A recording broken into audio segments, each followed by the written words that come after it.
ازيكم يا شباب عاملين ايه؟ معاكم مستر باد توب بي موديل 7 و8 في البيور من الموديلات الصعبه والرخمه، ممكن يكون اصعب اتنين. وفيهم افكار كتيره جدا جدا مهمه جدا، فلازم يا جماعه نكون نعرف نحل كله لوحدنا. واي حاجه انت مش عارف تحلها اتفرج على الفيديو وانا هحلها لك. معاكم التوب بي ويلا بينا نبدا على طول. بيقول لي اول حاجه 6 على اوميجا بلس 1 ايكوال ايه بلس بي اوميجا سكوير. انا عايز ايه بلس بي. اول حاجه الناس اتلخبطت فيها يا جماعه، البي اوميجا سكوير دي لوحدها، الايه مش جنبهم. اوكي، طيب تعالى بقى نمسك الليفت هاند سايد. 6 على اوميجا بلس 1. اوميجا بلس 1 اصلا بنيجاتيف اوميجا سكوير، بنيجاتيف اوميجا سكوير من اشهر من اول قانون اللي هو 1 بلس اوميجا بلس اوميجا سكوير ايكوال 0. طيب هركن النيجاتيف على جنب، وادي 6 1 على اوميجا سكوير قلنا من زمان باوميجا. حلو قوي كده. دلوقتي ليفت هاند سايد صفصفت على نيجاتيف 6 اوميجا، اللي هي ممكن تقولها من هنا. لو ضربت كله في نيجاتيف 6 يبقى نيجاتيف 6 ماينس 6 اوميجا ماينس 6 اوميجا سكوير ايكوال 0. وادي دول الناحيه الثانيه يبقى نيجاتيف 6 اوميجا، ممكن احط هنا ايه 6 بلس 6 اوميجا سكوير. ده بيساوي ايه بلس بي اوميجا سكوير. اذا الاي ب 6 البي ب 6 مجموعهم 12 عادي. الكوفيشنت اوف الميدل تيرم، طبعا يا جماعه السؤال ده حليناه في نزلت له شورت على يوتيوب وعلى تيك توك، ممكن تروح تتفرجوا عليه عشان اصلا ده تاني مره احل فيها الامتحان ده، عشان المره الاولانيه اتحرقت. فيلا خش على بعض. هنزل لكم اللينك في اول كومنت. بي فيكتور سي فيكتور، عايز دايركشن كوزاينز بي بلس سي. فاول حاجه يلا نجيب بي بلس سي. 3 1 4 نيجاتيف 4 و4 0 4 ونيجاتيف 7 نيجاتيف 3. حلو قوي. قال لي انا عايز دايركشن كوزاينز، يعني عايزك تحوله ليونت فيكتور، يبقى يقسموا على ايه؟ على النورم. يبقى 4 على 5 0 ونيجاتيف 3 على 5، عشان نورم الكلام ده ب 5. بيقول لي اف از ان اود فانكشن انتجريشن من نيجاتيف 5 ل 2 ماينس من 5 ل 2 ماينس من 7 ل 5. حد يقول لي يا توب لا، في حاجه انا مش مظبوطه. مش انت دايما قلت لنا الصغير تحت كبير فوق؟ اقول لك اه. طب احنا كنا برضو قلنا قبل كده ازاي بنقلب رقمين؟ هنغير الاشاره اللي بره، فالنيجاتيف تبقى ايه؟ تبقى بوزيتيف من 2 ل 5، بوزيتيف مره كمان من 5 ل 7. خد المثال. ايوه يلا شفي ده مع ده، ده مع ده. حلو قوي. يبقى من نيجاتيف 5 ل 7 ده بيساوي مين؟ بيساوي من واي لزد.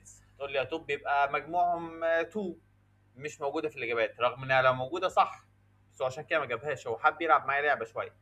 قال لي الاف دي اود فانكشن. يعني يا جماعه لو ما كانش جاب لي المعلومه دي كان ممكن يجيب لك في الاجابات 2، بس قال لك الاف دي اود فانكشن. معناها ايه اود فانكشن دي؟ معناها توب الشمال عكس اليمين. اقول لك برافو عليك، الشمال عكس اليمين. يعني لو انتجريشن الحته دي مثلا بنيجاتيف ايه، يبقى الحته دي بايه، يبقى التوتال بتاعهم بكام؟ بزيرو. استفدنا ايه يا مستر؟ هقول لك بصوا كده، من نيجاتيف 5 ل 7.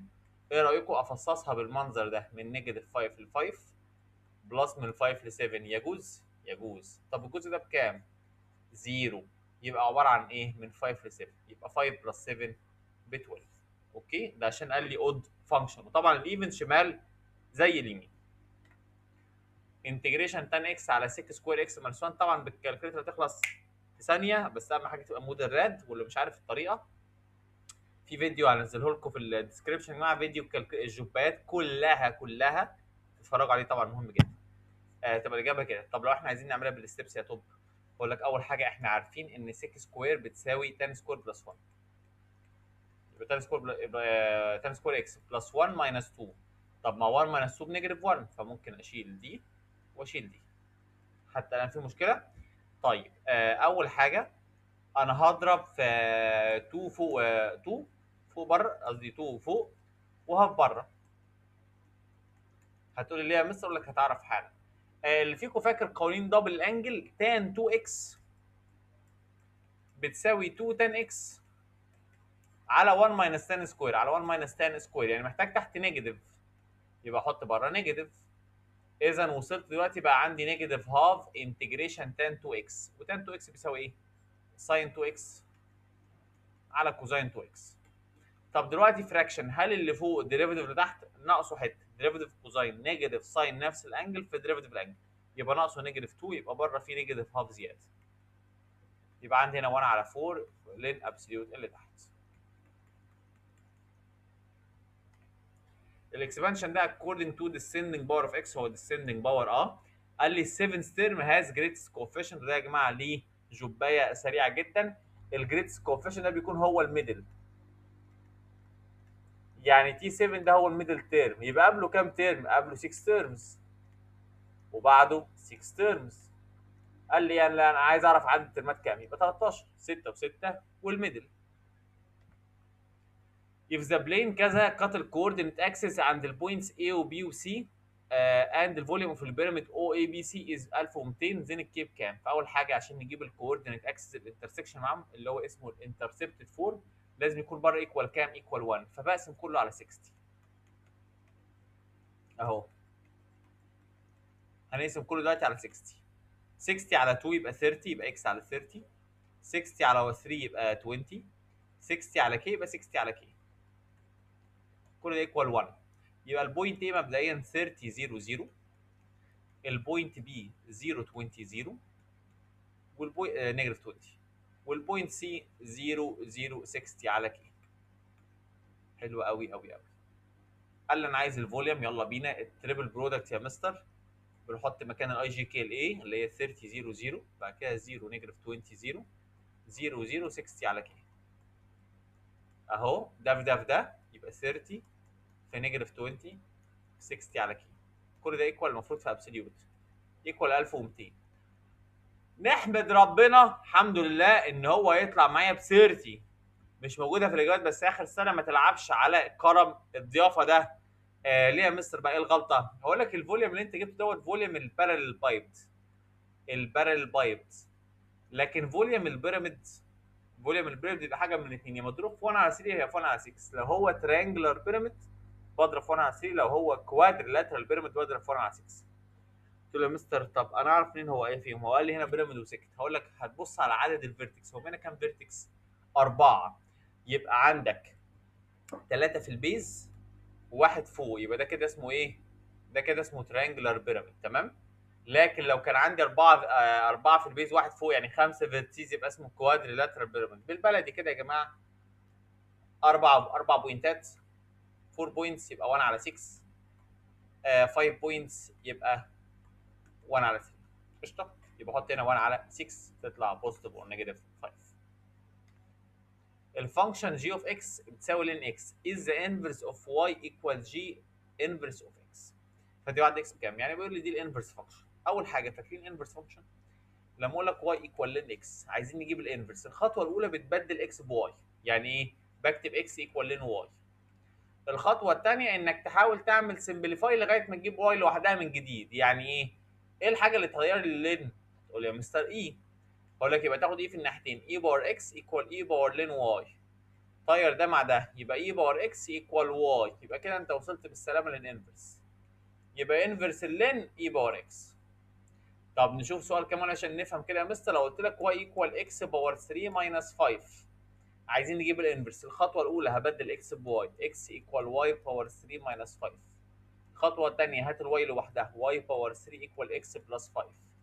الخطوه الثالثه خد كيوبيك روت. يبقى كده احنا وصلنا بالسلامه للانفرس. يبقى نرجع في سؤالنا تاني ايه هو انفرس اللين؟ الاي باور اكس وديريفيتيف اي باور اكس اي باور اكس. بيقول لي ان ذا اوبوزيت فيجر ريبريزنتس الكيرف او الفيرست ديريفيتيف. ده كيرف الفيرست ديريفيتيف فهنرسم تو لاينز، لاين الاف داش ولاين الاف دبل داش. تعال نبدا بلاين الاف داش. اول حاجه بشوف الانترسكشن مع الاكس نيجاتيف 1 و1. قبل النيجاتيف 1 كان فوق يعني بوزيتيف، بالنيجاتيف 1 1 نزل تحت يعني نيجاتيف، بعد ال1 طلع تاني فوق بوزيتيف. انكريز ديكريز انكريز.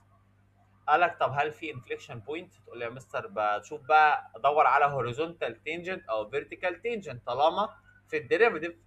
هنا اهو هتقول لي نيجاتيف 1 هقول لك ابلع زيرو.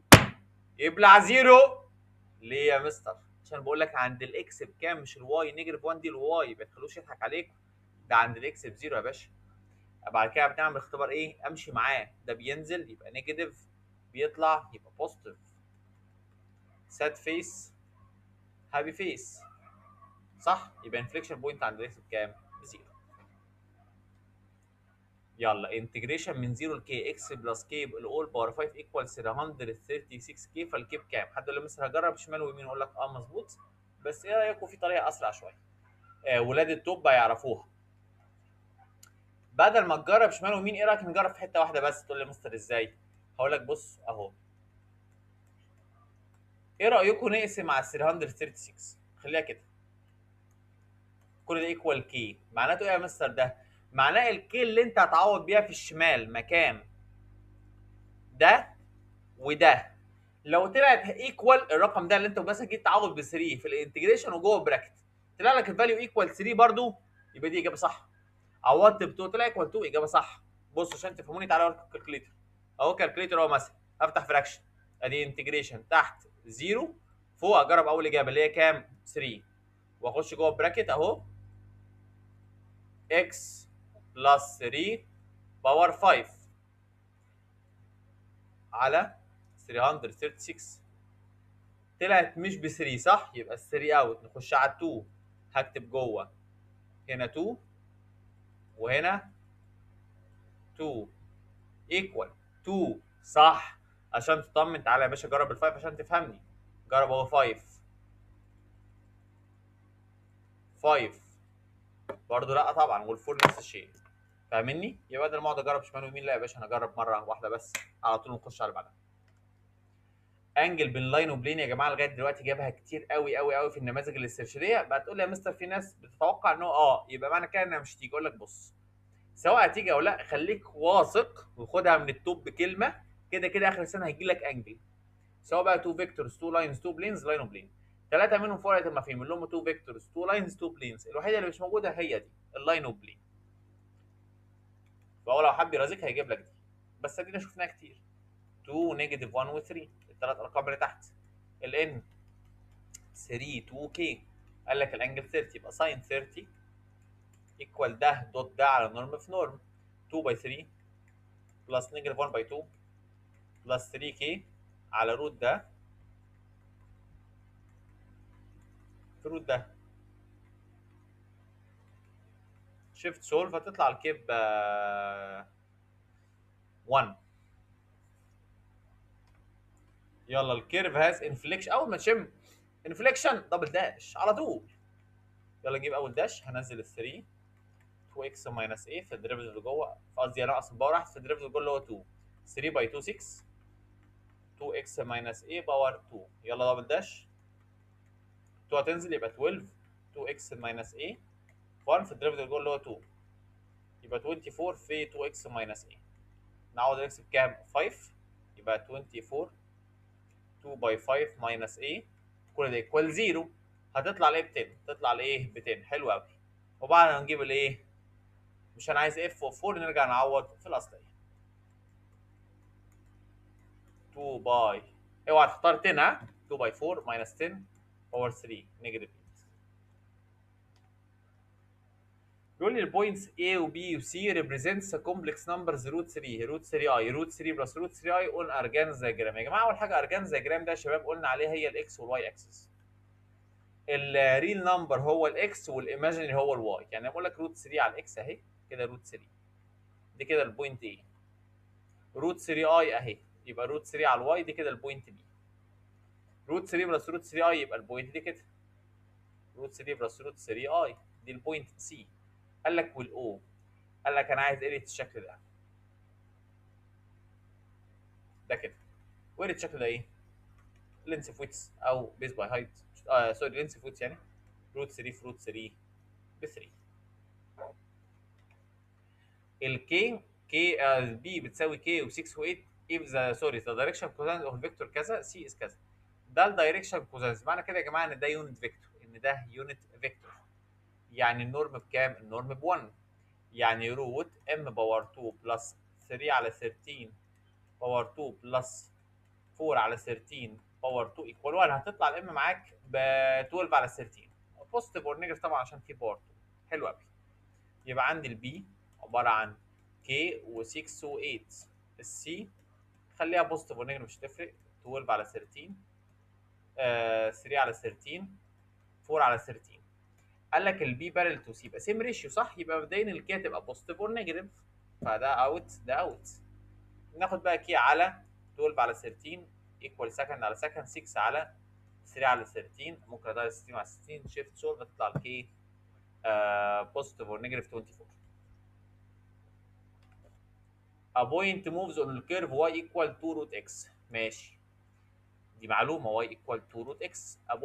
بقول لك في بوينت بقى بتموف على الكيرف ده، if rate of change of its distance تعود على البوينت from البوينت دي rate of change of the distance بين البوينت والبوينت 07.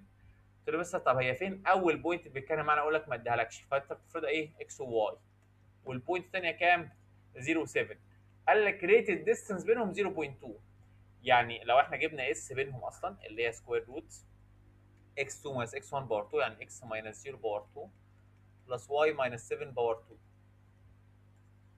يعني روت x باور 2 بلس y minus 7 باور 2. ريت المسافه بينهم ده ب 0.2 يعني دي اس على دي تي 0.2. then the rate of change of its x coordinate and the x at x equal 4. عايز اعرف دي x على دي تي بكام لما الاكس ب 4. يلا نعمل ديريفيتيف. او ممكن تقول لي حد يقول لي بس ممكن اعمل باور 2 في الناحيتين، اقول لك ممكن اس باور 2 ايكوال اكس باور 2 بلس احط مكان الواي استفيد بقى بالمعلومه 2 روت اكس ماينس 7 باور 2. قبل ما نعمل ديريفيتيف مش انا معايا الاكس، ما تيجي نجيب الاس صح، نعوض هنا. يبقى اس باور 2 بتساوي 4 باور 2 بلس 2 روت 4 ماينس 7 الاول باور 2، هتطلع الاس ب 5. كده معايا الاس واكس ومعايا دي اس على دي تي، عايز دي اكس على دي تي. يلا نعمل بقى ديريفيتيف. 2 اس دي اس على دي تي ايكوال ديريفيتيف اكس باور 2 2 اكس دي اكس على دي تي بلس نزل 2 2 روت اكس ماينس 7 ناقص من باور 1 في الديريفيتيف جوه ديريفيتيف 2 روت اكس هنزل 2 ديريفيتيف روت اكس توايس الروت تحت في الديريفيتيف جوه روت فوق اللي هو دي اكس على دي تي. اوعى شايفك ولا تكتب 1؟ شايفك. يلا يا باشا نعوض ونشوف بقى الكلام ده بكام. اول حاجه طير ال 2 2 2 تروح مع 2 اس دي اس على دي تي اس 5 في 0.2 يبقى 1 ايكوال اكس في دي اكس على دي تي يعني 4 نسميها اكس داش بلس 2 روت 4 يبقى 4 ماينس 7 نيجاتيف 3 نيجاتيف 3 على 2 نيجاتيف 3 على 2 نيجاتيف 1.5 اكس داش يعني 2.5 يبقى الاكس داش بتساوي 1 على 2.5 اللي هي 0.2 ان شاء الله يعني. كم؟ دي 2.5 صح؟ ايوه. الفوليوم اوف السوليد جنريتد باي ريفولفينج ذا ريجن باوند باي الكيرف والفانكشن. بصوا يا جماعه، اول حاجه واي 1 بتساوي روت لن اكس واي 2 اكس اكسس يعني بزيرو، لو سويت ده بدها تطلع اكس ب 1 اوريدي مدهني. قال لي الفوليوم بالكلام ده. طيب انا لما حسبتها في الفيديو، لما صورت فيديو اصله وضرب يعني من 1 لكي واي 1 باور 2 اللي هي روت لن اكس باور 2 ماينس 0 باور 2 ده المفروض بيساوي باي في كي ماينس 1. مفيش ولا واحده طلعت كده، بس طلعت تتظبط امتى؟ لو هي كي بلس 1، لو هي كي بلس 1 ماشي. فهي دي غلطه في السؤال. فاول حاجه انا هطير الباي مع الباي والباور 2 يروح مع روت، يعني عندي انتجريشن من 1 لكي لن اكس ايكوال ماينس 0 مش هتفرق يعني، لا مش ايكوال كي بلس 1. حد يقول لي مستر ممكن اودي ده بالديفايدد واعملها ايكوال 1 زي ما انت لسه عامل من شويه في سؤال ال 336؟ اقول لك برافو عليك، ممكن عادي جدا طبعا. كده اهو على كي بلس 1 واللي يطلع لك 1 يبقى هي دي الاجابه الصح. تعالوا كده نشوف اهو عشان تفهموا قصدي. يلا اول حاجه اهو من 1 لكي، تعالوا نجرب اول اجابه اللي هي مثلا باي، واكتب جوه لينكس على اجرب الكي بقى اللي هي ايه؟ باي دلوقتي، فاهمني؟ باي بلس 1 ايكوال ما طلعتش 1. طب نجرب اللي بعدها 2 اي 2 اي وفوق 2 اي ايكوال مش 1. نجرب اللي بعدها اي بس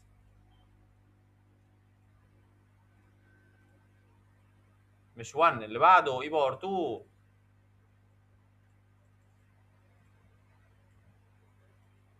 اهي، يبقى الاجابه اي باور 2 معايا، مش صعب. الفيكتورز A و B و C represents three edges or intersect at one point in a parallel pipe such that ادي الايه ادي البي ادي السي والفوليوم بارل بايب ده اهو. اول حاجه ده بارل بايب ده اهو، يبقى الفوليوم بقى ايه؟ تريبل برودكت عادي جدا. 2 0 2 2 2 0 0 2 ال. يلا نفك 2، اطير كولم ورو، ده هيروح وده هيروح. 2 في ال 2 ال ماينس 0 باي 2 0 ماينس الزيرو تاني واحد. طبعا مش هتفرق لما كده كده زيرو في اي حاجه بزيرو فهيطيروا. بلس ال 2 اخر واحده الزد، طير ده. سوري ماشي.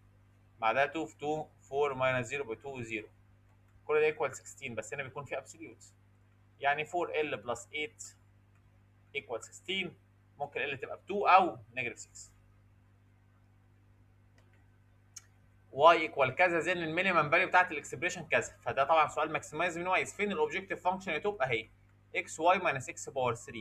رقم 2 و 3 مع بعض مديك ريليشن، واحد لوحده واي ايكوال اكس باور 2 بلس 2 اكس ماينس 8. ارجع نعوض نمبر 4. يبقى اكس في الواي اهي اكس باور 2 بلس 2 اكس ماينس 8 ماينس اكس باور 3. يلا ندخل الاكس جوه. يبقى اكس باور 3 بلس 2 اكس باور 2 ماينس 8 اكس ماينس اكس باور 3. اطير ده مع ده، يبقى الكلام ده اهو. نمبر 5 نعمل ديريفيتيف، يبقى 4 اكس ماينس 8 هتساوي ده بكام؟ بزيرو. هتطلع الاكس ب 2.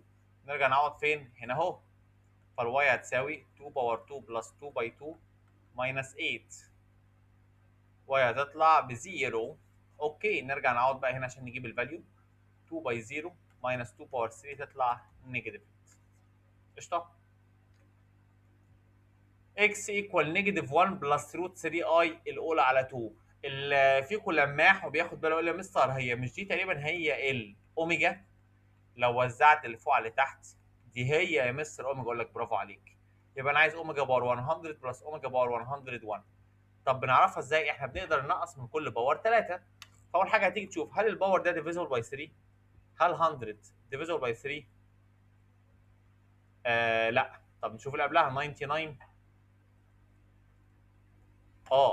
معنى كده ان الاوميجا دي انا اشيل من باورها 99 هتبقى اوميجا باور 1. طب ودي لما اشيل منها 99 هتبقى اوميجا باور 2. واوميجا باور 1 بلس اوميجا باور 2 بنيجاتيف 1.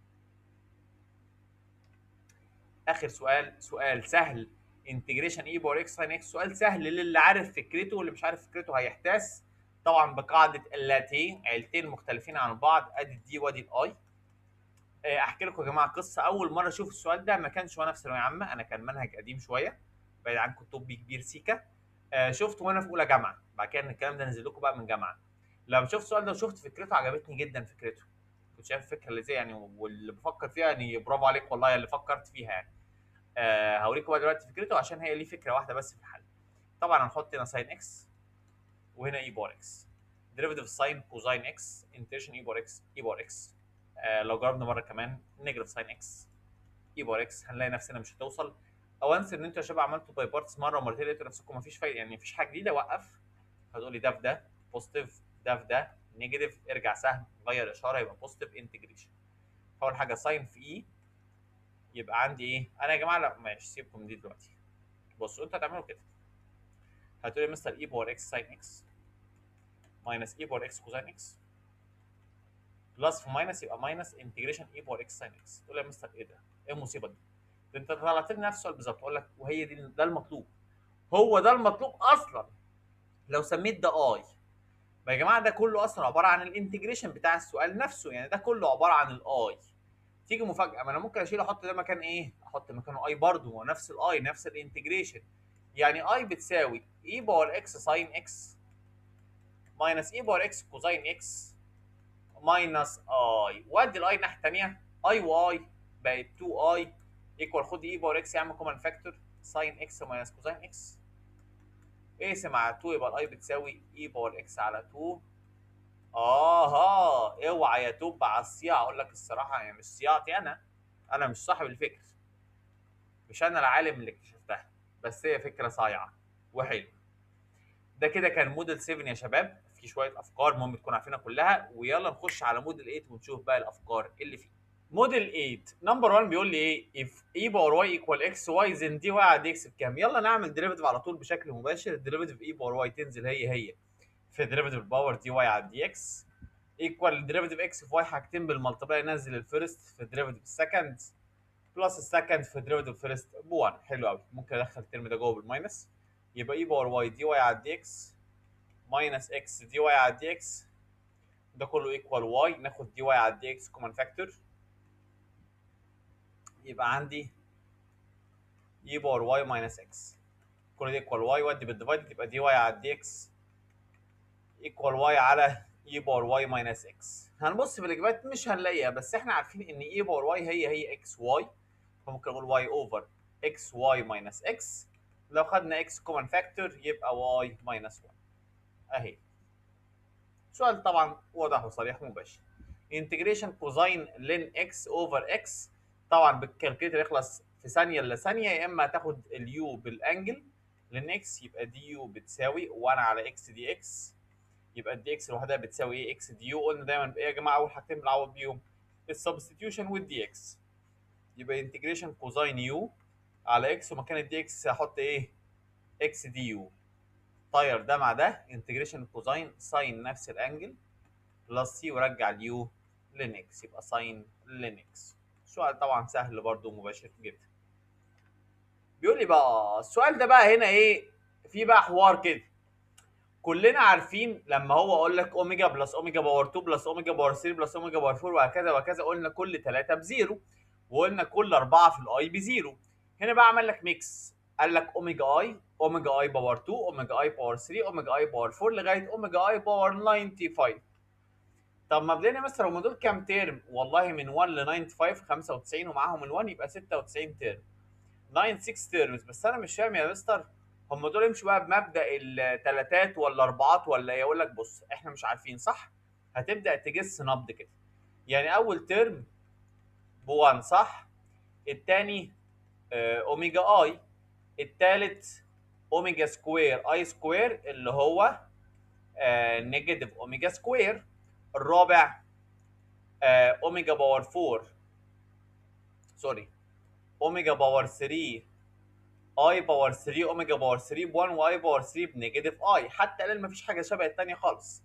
الخامس اوميجا باور 4 اي باور 4 اي باور 4 ب 1 واوميجا باور 4 باوميجا. السادس اوميجا باور 6 اي باور 6 اوميجا باور 6 ب 1 واي باور 6 اللي هي شيل 4 اي باور 2 بنيجاتيف 1. السابع والله يا مستر السابع اوميجا باور 6 سوري يا جماعه احنا عكست معلش، دي 5 و5 اوميجا باور 5 واوميجا باور 2 واي باور 5 شيل 4 يبقى ده اوميجا سكوير اي. السابع اوميجا باور 6 اي باور 6 هو اقل بواحد، اوميجا باور 6 ب 1 واي باور 6 بنيجاتيف بنيجاتيف 1 يبقى ده كله نيجاتيف 1. ايه ده؟ بدأت لأول مرة تظهر حاجة عكس التاني، السابع عكس الأول. طب تعالوا كده نروح نشده ونعمله كده في الناحية التانية عشان بس نشوف تخميننا صح ولا لأ. أنا شد خط كده أهو، كده جبت أول 6 ترمات. طب لو جبنا السابع، قلنا أوميجا باور 6 أي باور 6 أوميجا باور 6 ب 1 وأي باور 6 بنيجاتيف 1 عكس الأول. طب الثامن عشان نفهم كده احنا ماشيين صح ولا لأ، اوميجا باور 8 اي باور 8 في اوميجا باور 8 تشيل 3 في 3 يبقى اوميجا باور 2 اي باور 8 ب 1 يبقى ده اوميجا سكوير. برضه بص متسرع، اوميجا باور 7 شيل 3 في 3 يبقى اوميجا باور 1 واي باور 7 يعني اي باور 3 بنيجاتيف اي، يبقى ده كده نيجاتيف اوميجا اي. ايه ده؟ ده عكس الثاني وده عكس ده. طب التاسع عشان ابدا افهم كده القصه، اوميجا باور 8 اي باور 8 اوميجا باور 8 شيل 3 في 3 يبقى اوميجا باور 2 اي باور 8 هتروح يبقى اوميجا سكوير. ايه ده؟ عكس برضو ده. فواضح انه برضو العاشر هيبقى عكس ده، وال11 عكس ده، وال12 عكس ده. قلت له يا مستر ايوه يعني معناه ايه؟ هقول لك معناها ان كل واحد هيروح مع اللي قبله، ده يروح مع ده، ده يروح مع ده، ده يروح مع ده، العاشر يروح مع الرابع، 11 مع خامس، سادس مع ال12. معنى كده ان هنا بقى ولا زي الاوميجا كل 3 ولا زي الاي كل 4، لا دي هنا كل 12. كل 12 يعني كانك عملت 3 باي 4، مش الاوميجا 3 والاي 4 لما نعمل الميكس بالمالتبلاي يبقى 3 باي 4.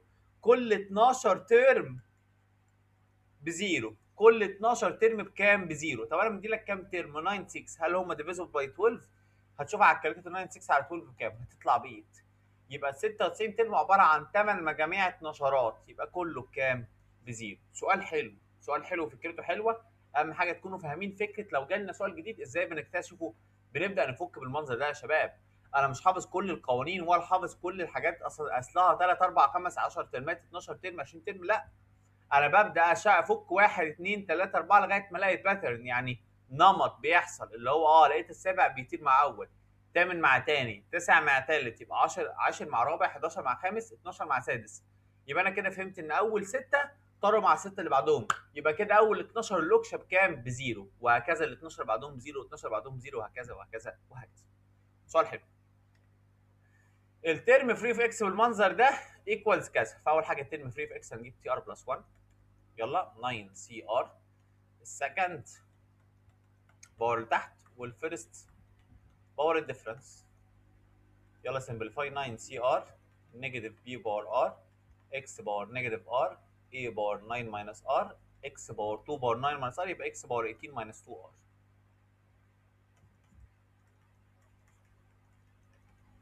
9 سي ار نيجاتيف بي باور ار اي باور 9 ماينس ار، وهنا اكس واكس هجمع الباورات 18 ماينس ار ماينس 2 ار، يبقى 18 ماينس 3 ار. هنساوي الباور ده بكام؟ قال لي فري اوف اكس، يبقى اساوي بزيرو. هتطلع الار ب 3، تطلع الار بكام؟ سوري الار ب 6، ار ب 6. ارجع عوض بقى هنا، يبقى 9 سي 6 نيجاتيف بي باور 6 اي باور 9 ماينس 6. 9 سي 6 تقريبا ب 84. 9 في 8 في 7 على 2. 9 في 4 في 7. ايه اللي انا بقوله ده؟ نحسبها بالكالكوليتر احسن. 9 سي 6 84 صح. وعندي هنا بي باور 6 اي باور 3، ده كله ايكوال 772. هتودي ده بالديفايدد، هتبقى بي باور 6 اي باور 3 ايكوال 8. بس انا مش عايز كده، انا عايز اي بي باور 2. ما ناخد كيوبيك روت. كيوبيك روت البي باور 6 بي باور 2، كيوبيك روت اي باور 3 اي، كيوبيك روت ال 8 ب 2. سؤال برضه لذيذ. اي دوت بي، ده سؤال حلو. روت 3 اي كروس بي اي و2 جي و2 كي، عايز الانجل بين فيكتور اي وبي. احنا عارفين قانون الانجل. كوزاين ثيتا مثلا بتساوي اي دوت بي على نورم في نورم ساين اي كروس بي على نورم في نورم. لكن مفيش مستر قانون يجمع بين الدوت والكروس ده. اقول لك طب بصوا، هو ايه دوت بي ايه قانونه؟ والله نورمال ايه نورمال بي كوزاين ثيتا. طب مودولس ايه دوت كروس بي قصدي، او نورم ايه كروس بي بيساوي ايه؟ نورم ايه نورم بي ساين ثيتا. تعالى اول حاجه نجيب لنا نورم كده. يعني عندي ايه دوت بي روت 3 ايه كروس بي تطلع ب 3. طب ما تيجوا نقسمهم على بعض. ايه رايكم نقسم ده على ده؟ ايه رايكم؟ ايه دوت بي على نورم ايه كروس بي، فايه دوت بي روت 3 على نورم ايه كروس بي ب 3 ايكوال، لما اقسم ده على ده بص شف يا جزار، بوم بوم بوم بوم، تطلع كوتان سيتا. رائع رائع. يعني تان سيتا هتساوي 3 على روت 3 اللي هي 1 اللي هي روت 3. تان سيتا بكام؟ بروت 3. شيفت تان سيتا، شيفت تان روت 3 تطلع ب 60. سؤال حلو وفكرته جديده الصراحه، مش صعب، بس اللي بيشغل مخه، للي بيشغل مخه. لكن هتفضل واقف محلك سر كده، انا ايه ده مش عارف احل السؤال ده، طبعا مش هنعرف نعمل حاجه. فلازم دايما يا شباب نشغل مخنا ازاي نعرف نتعامل. قال لي اكس بلس 2 واي ايكوال 8، عايز الماكسيمم فاليو. طبعا سؤال ماكسمايز من مايس سهل. نمبر 1 الاوبجكتيف فانكشن اكس واي. رقم 2 اكس بلس 2 واي ايكوال 8، ادي ريليشن. 3 هات واحد لوحده، اكس ايكوال 8 ماينس 2 واي. 4 عوض بيه في الاصليه يبقى 8 ماينس 2 واي في واي ايكوال 0. ندخل واي جوه يبقى 8 واي ماينس 2 واي باور 2 ايكوال 0. ديريفيتيف نمبر 5 يبقى 8 ماينس 4 واي ايكوال 0. واي ايكوال 2. واي ايكوال 2 ارجع عوض هنا. اكس ايكوال 4 ارجع عوض هنا يبقى الفاليو ب 8. انتجريشن لين اكس. انتجريشن لين اكس محفوظ كل حافظه. ده اللي عملنا عشان خاطره قاعده لاتيه يا باشا. في لين ده هو مفيش غيره، وجنبه 1. ديريفيتيف لين اكس 1 على اكس، انتجريشن 1 اكس. يلا ده في ده بوزيتيف ماينس انتجريشن ده في ده، يبقى اكس لين اكس ماينس انتجريشن اكس في 1 على اكس. اكس هتروح مع اكس، وانتجريشن 1 باكس، يبقى ده كله بيساوي اكس لين اكس ماينس اكس بلس سي. قال لك ده بيساوي ايه؟ اكس لين اكس بلس بي اكس بلس سي. طب السي مالكش دعوه بالسي، هتروح يلا. يبقى عندي اكس لين اكس بتساوي ايه؟ اكس لين اكس، فاكس لين اكس هتروح مع اكس لين اكس، يتبقى ليه بكام؟ ب 1. اركن على جنب. عندك نيجاتيف اكس بتساوي بي اكس، الاكس هتروح مع اكس، يبقى البي بكام؟ بالنيجاتيف 1. قال لك انا عايز ايه بلس بي؟ 1 مع نيجاتيف 1 0 بس. 3a فيكتور بلس 2b فيكتور ايكوال 0، وال0 ده 0 فيكتور، والدايركشن انجلز اوف a ار 120 120 سيتا. مبدئيا تعالوا نروح نجيب السيتا الثالثه. فاحنا عارفين كوزين سكوير 120 بلس كوزين سكوير 120 بلس كوزين سكوير سيتا ايكوال 1. دول بالكالكوليتر بهاف، يبقى هاف بلس كوزين سكوير سيتا ايكوال 1. صح، ده بهاف باور 1 على 4 تقعد الناحيه الثانيه. يبقى كوزين سكوير سيتا ايكوال هاف، يبقى كوزين سيتا ايكوال ايه؟ بوزيتيف اور نيجاتيف روت 2 على 2. فلما تعمل شيفت كوزين هتطلع سيتا بحاجه من الاثنين، يا اما 45 يا اما 135. طيب واحده واحده. يبقى دلوقتي الانجلز بتاعت ايه عباره عن ايه؟ يا اما 120 120 45 او 120 120 135. ماذا بعد؟ قال لي انا عايز دايركشن انجلز اوف فيكتور بي، عايز الانجلز بتاعت البي. تقول لي يا مستر هو ايش جاب لي جاب؟ يعني ايه علاقه ده بده؟ اقول لك بص بقى، عايز اقول لك على معلومه مهمه جدا. بص يا شباب، شد خط اول حاجه قبل ما اكمل حل السؤال. لو فيكتور بي، او تعالوا بلاش فيكتور بي عشان ما تسكتوش السؤال ده، اي فيكتور، فيكتور ام يعني، الانجلز بتاعته 60 90 او 70 يا عم 100. ولنفترض لو جيت قلت لك انجلز 2 ام 5 ام 112 ام، طالما الرقم بوزيتيف هتفضل الانجلز زي ما هي بالظبط 60 70 100 60 70 100 60 70 100. امتى تختلف؟ لو اتضربت في نيجاتيف. لو اتضربت في ايه؟ في نيجاتيف، بقت نيجاتيف 2 ام نيجاتيف 5 ام نيجاتيف 7 ام نيجاتيف اي حاجه. ساعتها بعمل ايه؟ بعمل 180 ماينس كل انجل من الثلاثه. 180 ماينس ايه؟ كل انجل من الثلاثه، يعني 180 ماينس 6 تبقى 120، 180 ماينس 70 110، 180 ماينس 180. هنا نفس الشيء، هنا نفس الشيء. يبقى لو عندي تو فيكتورز بنفس الدايركشن ونفس الساين ليهم نفس الدايركشن انجلز، لكن لو ديفرنت ساينز بيبقوا 180 ماينس اللي هم سبلمنتري انجلز. اوكي، شيل ده بقى خالص، همسحه. يلا تعالى بقى نشوف سؤالنا بيقول ايه.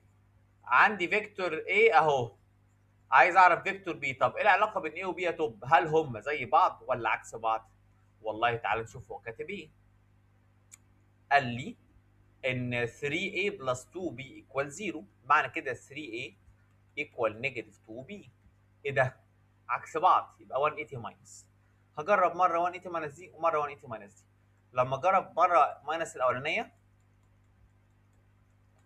هتطلع 60 60 135. لما اجربها ماينس الثانيه تطلع 60 60 45. هنبص في الاجابات هنلاقي يا دي يا دي. هنلاقي اهي اول واحده، ليه دي. قلت له مستر ممكن يجيب لي دي ودي، اقول لك مستحيل الا لو كان قال لك ان السيتا دي مثلا اكيوت انجل. فلو قال لك ان اكيوت يبقى انت كده كده هتاخد دي، وساعتها تعمل ريفيوز على 135. لكن لو ما قالكش يبقى ده صح وده صح.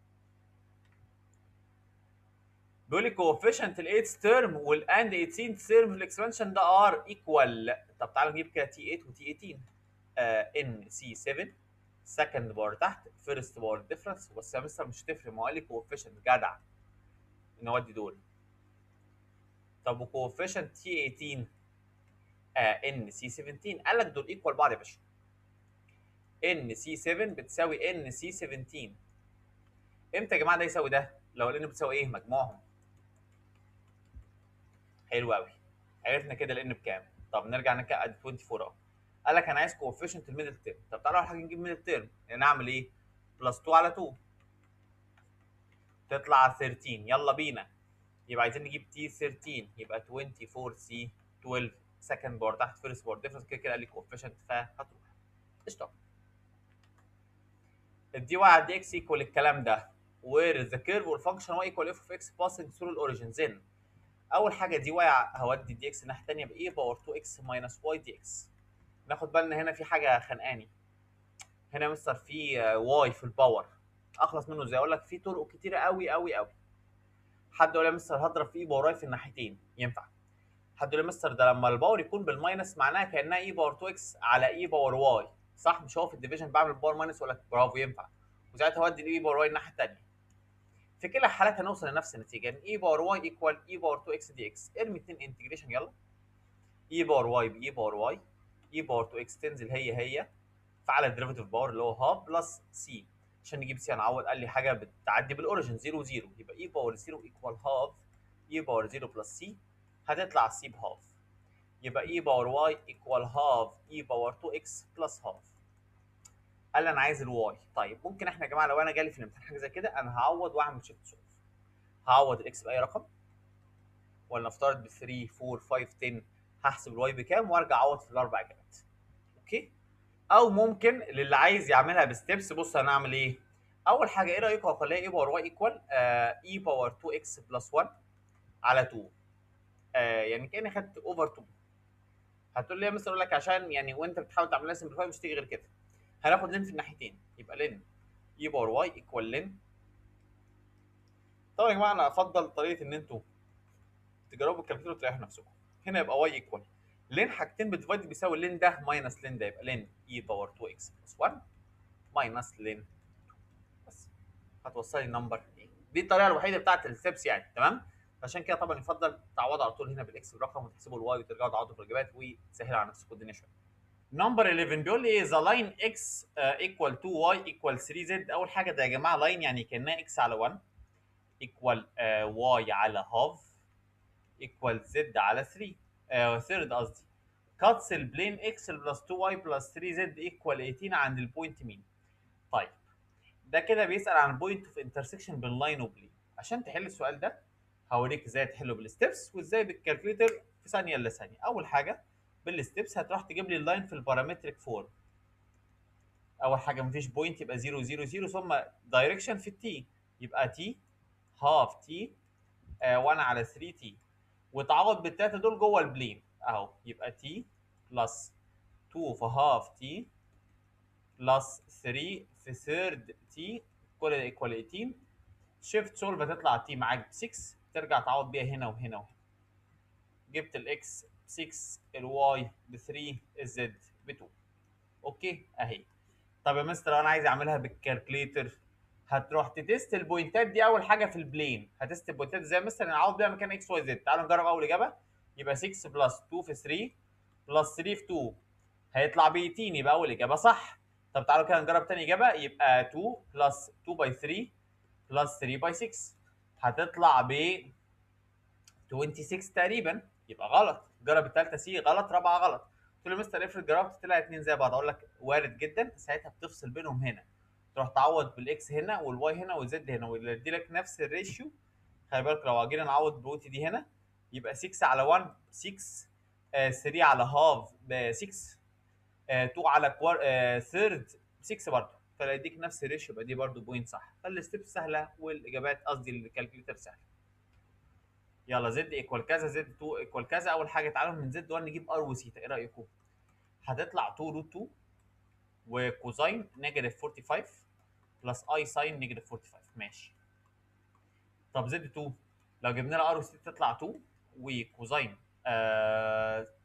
30 بلس اي ساين 30. ماشي. بعدين زد 3 بلس بي اي. ماشي. قال لي اول حاجه موديلس زد 1 في زد 3 بالملتبلاي، يعني ار 1 باي ار 3 16. طب هي ار 1 بكام؟ 2 روت 2 ف ار 3 ايكوال 16، هتطلع ار 3 4 روت 2. رائع، جبنا كده ار 3 بتاعت زد 3. طب قال لي معلومه كمان، قال لي زد 3 على زد 2 كانجل الامبليتيود اللي هو الانجل ب 7 باي على 12. طب زد 3 دي اللي هي سيتا 3 ديفايدد يعني ماينس سيتا 2 اللي هي كام؟ 30 ايكوال 7 في باي اللي هي 180 على 12، هيطلع 105. تروح الناحيه الثانيه يبقى سيتا 3 135. معنى كده زد 3 بتساوي ايه؟ 4 روت 2 براكت كوزين 135 بلس اي ساين 135، هتطلع ب نيجاتيف 4 و4.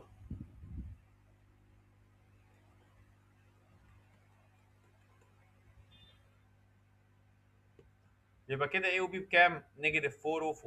اوكي.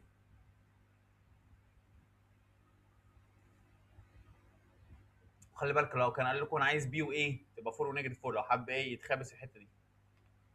يلا الانجل بين تو لاينز ب 60. يلا اول حاجه كوزين سيتا ايكوال دايركشن 1 0 ونيجاتيف ام 1. طبعا ما ننساش ان هو قلب هنا الواي. دايركشن 2 من هنا نيجاتيف 1 0 1. يلا 0 باي نيجاتيف 1 0 بلس ام باي 0 0 بلس 1 على روت ده في روت ده روت ام باور 2 بلس 1 في روت 1 باور 2 بلس 1 باور 2. كل ده ايكوال كوزين 60 اللي هي هاف. يبقى 1 على روت ده في روت ده ايكوال هاف. شيفت سولف هتطلع الام بوزيتيف اور نيجاتيف 1. نمبر 14 بيقول لي ايه؟ The opposite figure represents the curve or function f double dash of x. ده رسمه f double dash. طب اول حاجه طالما دي رسمه f double dash يبقى انا بقدر ارسم لاين واحد بس، اللاين يخص ال f double dash نفسه. اول حاجه اقطع الاكس عند كام؟ عند 2. قبل ال 2 كان فوق الاكس يبقى بوزيتيف، بعد ال 2 يبقى تحت الاكس يبقى نيجاتيف. يعني هابي فيس ساد فيس. رائع. بس هنا المشكله يا مستر مش بيسالني عن انفليكشن اصلا، بيقول لي ده الاف داش اوف نيجاتيف 1 ايكوال اف داش اوف 5 ايكوال 0. عايز لوكال ماكسيمم لوكال. طب ازاي يا توب؟ ازاي ارسم لاين الاف داش وانا مديك رسمه اف دبل داش؟ واللي عارف الرسومات بيكون عارفين ان احنا بنقدر نجيب معلومه عن الفانكشن اللي هو عندي والديريفيتيفز بتاعتها، لكن مش اللي فوقيها، مش انتجريشن. هقول لك صح. ارسم بس كده اللاين الثاني اللي قال لك عليه اف داش. قال لك يا باشا بسم الله كده نيجاتيف 1 و5 دول كريتيكال بوينت صح؟ نيجاتيف 1 اهي وال5 اهي، عشان ال2 في النص فالنيجاتيف 1 على شمالها ال2 على يمينها. وبعدين بنعمل ايه بقى؟ بنشف رسمه الدبل داش. يعني ايه؟ يعني الكونفكس داون ده عباره عن ايه؟ قسم ساد قصدي سوري، عباره عن ديكريز انكريز. عباره عن ديكريز انكريز اهو، ديكريز انكريز. كده رسمنا اول وش ده. طب الساد فيس عباره عن انكريز ديكريز، يبقى انكريز وبعده ديكريز اهي. يعني ده كده كانه اهو الكونفكس داون وده كده الكونفكس اب.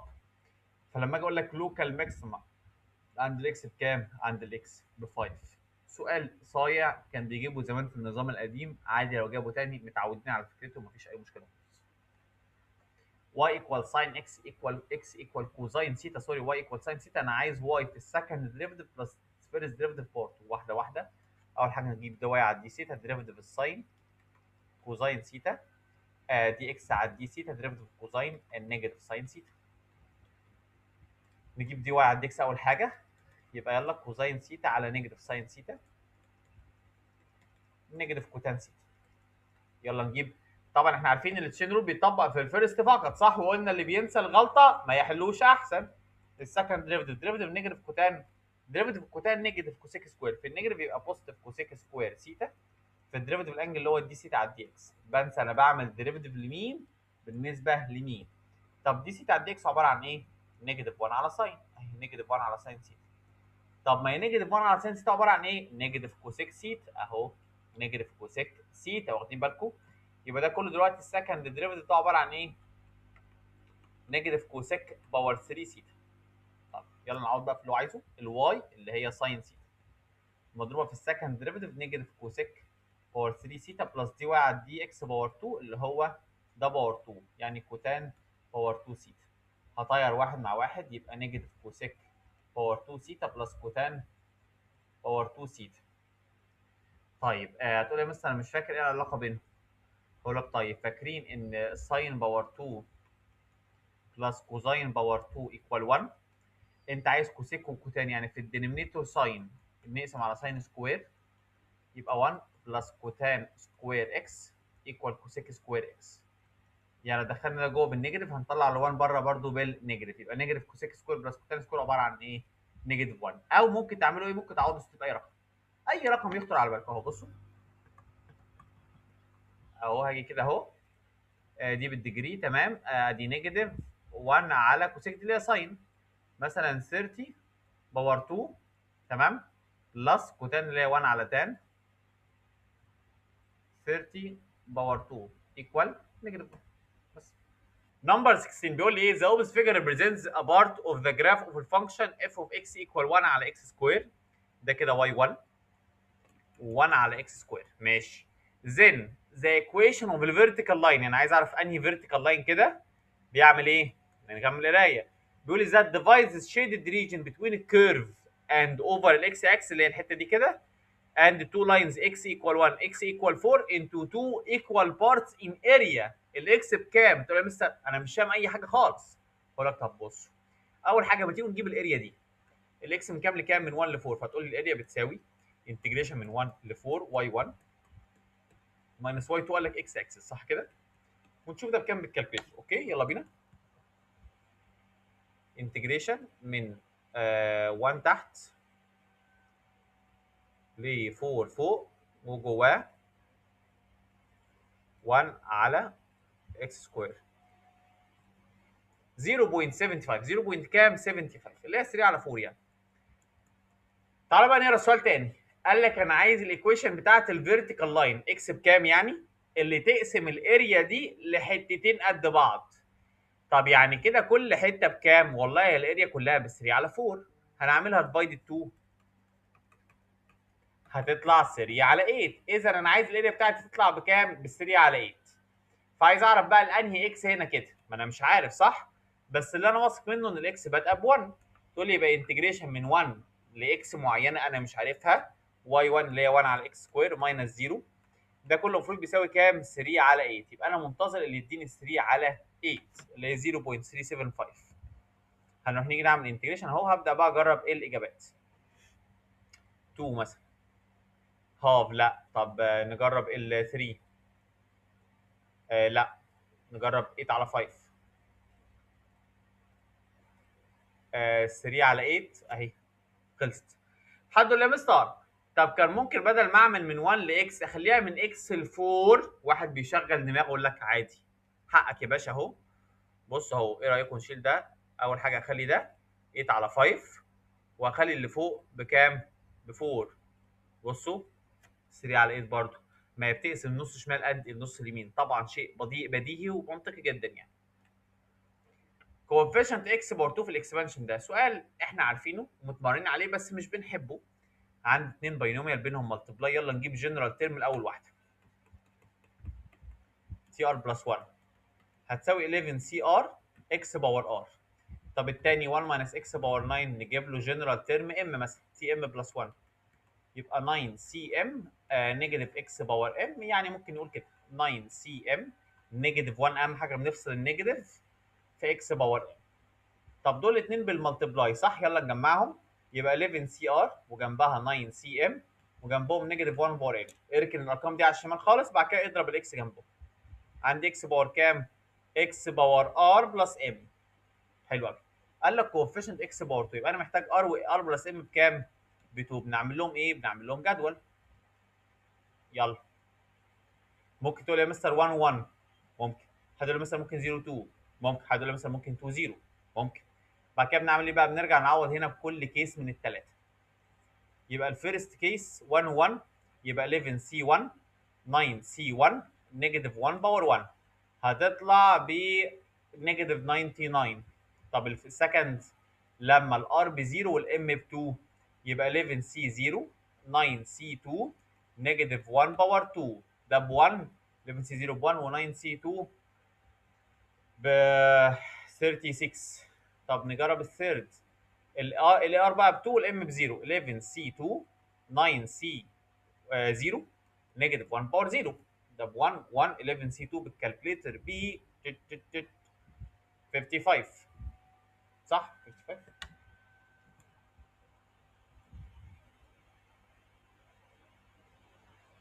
صح. نجمع الثلاث ارقام دول. ادي فيها كده 80 فيها 91 ونيجاتيف 99 نيجاتيف 98. بعد ما اجيبهم طبعا بعمل لهم ايه؟ بعمل لهم بلس لكل الكيسز اللي انا جبتها. يلا ابسوليوت ماكسيمم فاليو للانترفال دي. يلا نعمل ديريفيتيف. ديريفيتيف الاي بتنزل هي في الديريفيتيف باور نيجاتيف 3 اكس باور 2. عايزين نزود ده بزيرو هيطلع الاكس بزيرو. وكده كده الاي عمرها ما تساوي زيرو. الزيرو في النص في النص. يبقى نعوض فين؟ في الاصليه عشان قال لي فاليو. هعوض مره نيجاتيف 1، مره بزيرو، مره ب1. في النيجاتيف 1 هتديني اي باور نيجاتيف 1 باور 3 هتدينا اي. في الزيرو هتدينا 1، في ال1 هتدينا اي باور نيجاتيف 1. هو عايز ايه؟ عايز الابسوليوت ماكسيمم فاليو. اعلى فاليو كام؟ طبعا اكيد الاي، والمينيمم فاليو اي باور نيجاتيف 1. نمبر 19. حد يقول لي مستر يا لهوي، اول ما بيشوفوا السؤال بتتخضوا، والمشكله ان الخضه دي هي اللي بتضيع مني السؤال، وهو سؤال عبيط جدا. اوميجا بلس 1 على اوميجا باور 2 بلس اوميجا سكوير بلس 1 على سكوير باور 2 اوميجا باور 3 مش عارف ايه. طب تعالوا نمسكهم ترم تاني. اوميجا بلس 1 على اوميجا احنا عارفينها بكام؟ قلنا اوميجا سكوير، قلناها كتير. 1 على اوميجا سكوير باوميجا. طب خلاص كده خلصنا ده. ادي تاني براكت اوميجا سكوير زي ما هي، 1 على اوميجا سكوير باوميجا. ايه ده؟ ده نفس البراكت اللي قبله بالظبط. طب تعالوا نشوف التالت. اوميجا باور 3 1، 1 على اوميجا باور 3 1 باور 2. كده خلصنا اول ثلاثه. طب ما اوميجا باور 4 بنقص 3 يبقى اوميجا. اوميجا باور 4 ناقص 3 يبقى اوميجا. ايه ده؟ يبقى نفس الترم الاولاني تاني، يبقى اضربه في 2 ما بقى 2. طب اوميجا باور 5 ناقص 3 بقى 2، ده بقى 2 نفس البراكت الثاني ادي يضرب في 2.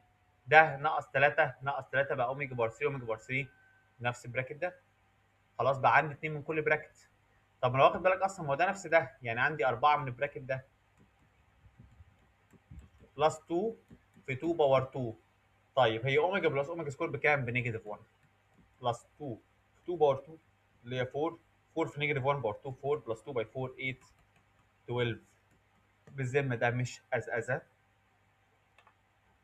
اخر سؤال. الريت اوف انكريزنج اوف سيرفيس اريا اوف سكوير ات ثيرتل مومنت. ريت الاريا بتاعت السكوير دي ايه على دي تي بيساوي 3 كوارترز يعني 3 ارباع ريت اوف انكريزنج اوف اتس بريمتر. ريت البريمتر. عايز اللينس. طب سؤال، هو اريا السكوير ايه؟ اريا السكوير يا مستر اللي باور 2. بريمتر سكوير ايه؟ مجموع سايدز 4 ال. طب ما تيجوا نعمل ديريفيتيف كده. ديريفيتيف الايه 2 ال دي ال على دي تي ايكوال 3 على 4. ديريفيتيف البريمتر ايه 4 وديريفيتيف ال دي ال على دي تي. نجيب الجزار يشفي. شفي يا جزار. يلا يا جزار. بوم بوم بوم بوم. 2 ال ايكوال 3 يبقى ال ب 3 على 2. سؤال سهل جدا. او لينس يونت بلاش سنتيمتر. لينس يونت. كان امتحان 7 و8 صعبين، فيهم افكار حلوه، مش كلهم طبعا صعبين جدا بس فيهم افكار حلوه ومميزه وجديده.